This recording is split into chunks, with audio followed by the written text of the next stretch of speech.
축구팬 여러분 안녕하십니까? 흔히들 상위권의 비결은 수비에 있다고 합니다. 수비진 체크 이어가고 있는데요. 오늘은 파이널 A 각 구단들의 수비진을 체크해 보도록 하겠습니다. 자, 우선 포항 스틸러스부터 보도록 하겠습니다. 지난해 리그 6위에 위치했었던 포항 스틸러스인데요. 앞선 영상에서도 말씀드렸지만 포항 스틸러스라는 6글자를 다 넣기가 어려워서 포항으로 놓는다고 말씀을 드렸었습니다.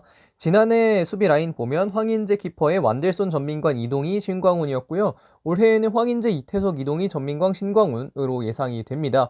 이적 시장 흐름이라고 할 게 크게는 없는 상황인데요. 지난해 K리그 1에서 실점도 6위였고 이제 리그 순위도 6위였고 딱 실점한 만큼 순위에 위치했다고 볼 수 있겠는데, 어쨌든 베테랑 선수들의 재계약에 좀 초점을 뒀습니다. 황인재도 윤평국이나 이런 선수도 그렇고 신강훈도 그렇고 여러 베테랑 선수들의 재계약에 조금 더 신경을 썼고요. 그러면서 이외의 수비 영입들은 대부분 신인 선수의 영입이었습니다. 그런데 이제 같이 비교를 해보면 2024년엔 175만 유로였는데 2025년은 220만 유로죠. 이건 이태석의 비중이 좀 있습니다. 아무래도 시즌 후반으로 들어가면서 포항은 완델손이 왼쪽 풀백이 있다기보다는 조금 더 올라가서 플레이를 하게 됐었는데요. 이태석 선수라는 좋은 왼쪽 풀백이 영입이 됐기 때문에 포항 스틸러스는 그런 선택을 할 수 있었고, 내년이 아니죠. 올해에도 이태석 선수를 왼쪽에 두고 이제 플레이를 할 수 있을 것으로 보입니다. 그러면서 이번 시즌은 부주장으로 선정된 이동희가 시즌 아웃의 부상을 이겨내고 돌아오게 되고요. 연속성에서 안정성이 기반하게 되고, 또 어정원 그리고 이규백 이런 괜찮은 로테이션 자원들이 있기 때문에 포항 스틸러스의 올해 수비진도 베테랑의 힘 그리고 어린 선수들의 힘을 합쳐서 좀 좋은 모습이 보일 수 있지 않을까 생각됩니다. 자, 다음은 지난해 리그 5위였던 수원FC입니다. 지난해 보면 안준수 키퍼의 박철우, 김태한, 최규백, 이용이었는데요. 올해에도 비슷합니다. 안준수, 김태한, 최규백, 이용은 똑같은데 서재민 선수를 저는 왼쪽에 출전을 시키지 않을까 하는 생각이 있고요. 수원FC 같은 경우에 이적 시장 흐름을 보면 지난 시즌 일단 최다 실점 2위였습니다.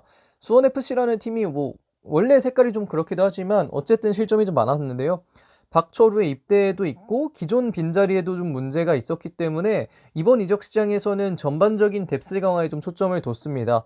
하지만 가치 비교를 해보면 똑같습니다. 157.5만 유로. 박철우와 서재민의 가치가 똑같은데요.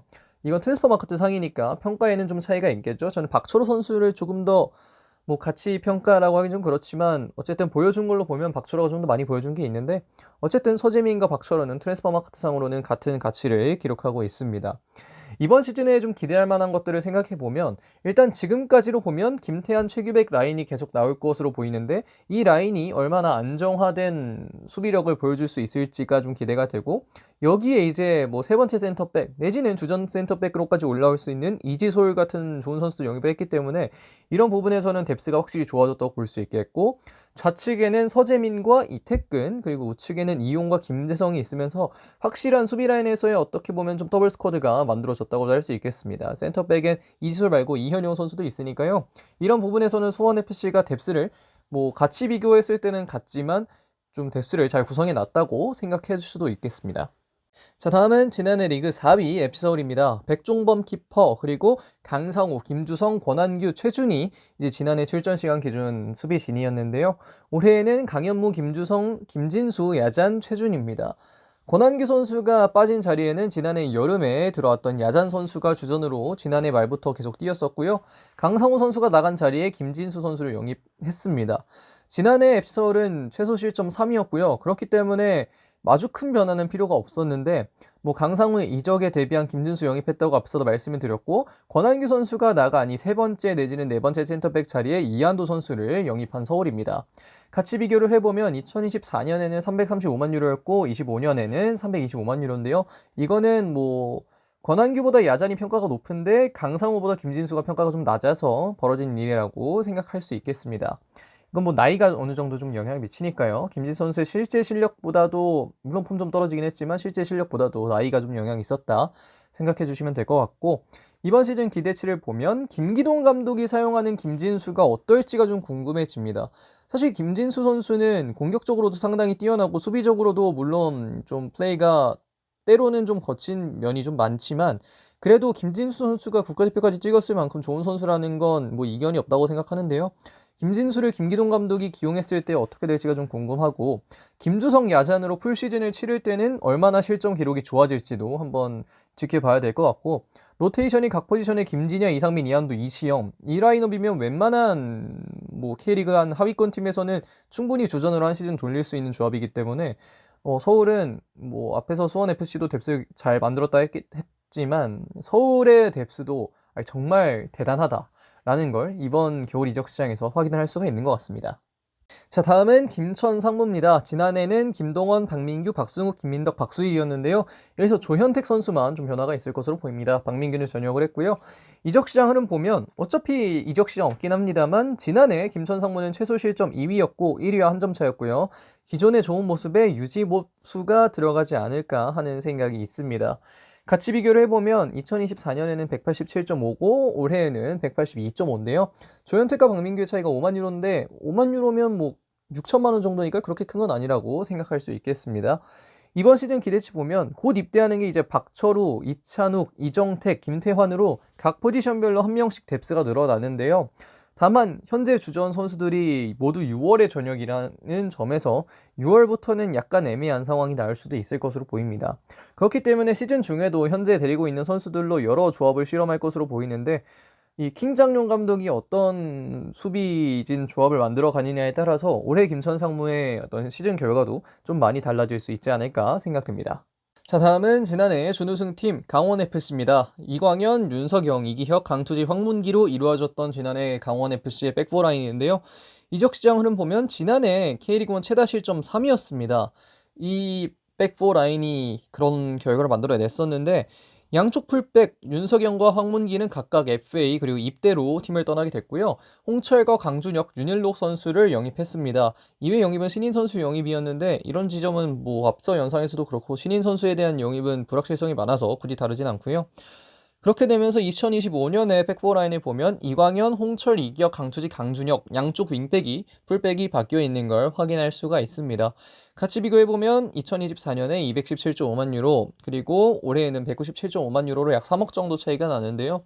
뭐 홍철 선수가 아마 윤석영과 뭐 크게 차이는 나지 않을 것 같고 오히려 좀 더 높을 거고요. 강준혁 같은 경우는 이제 K리그2에 있었다 보니까 황문기보다는 살짝 낮게 평가가 돼 있었다. 황문기는 국가대표까지 찍었으니까 이런 지점에서 좀 차이가 있다고 보시면 되겠습니다.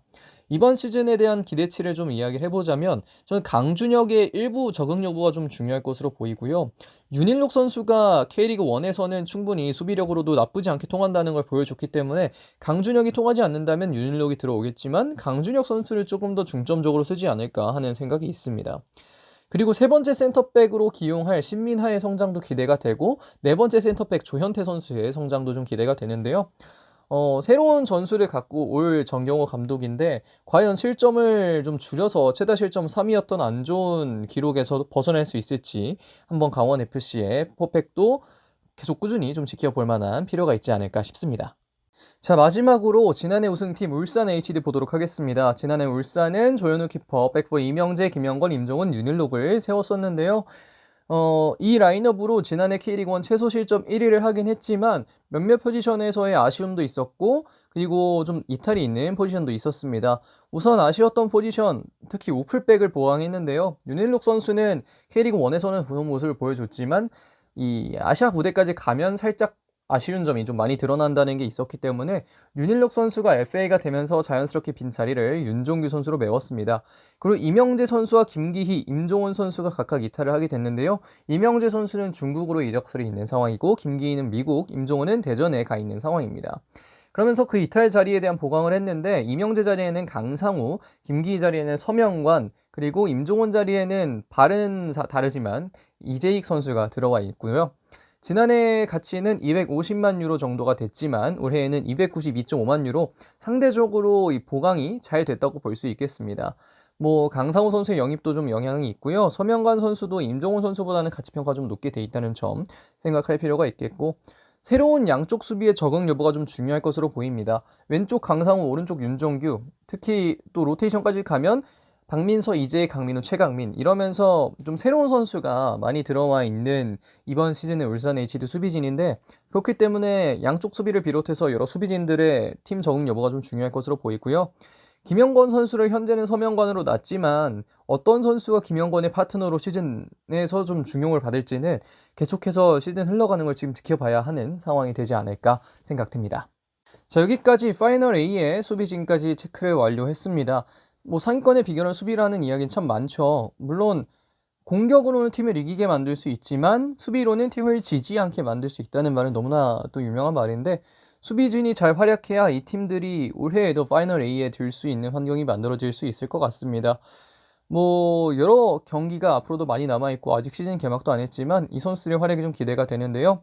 역시 앞에서도 말씀드렸다시피 지금 보이는 이 선수들 제가 뽑은 각 팀의 수비 키플레이어들 선수들입니다.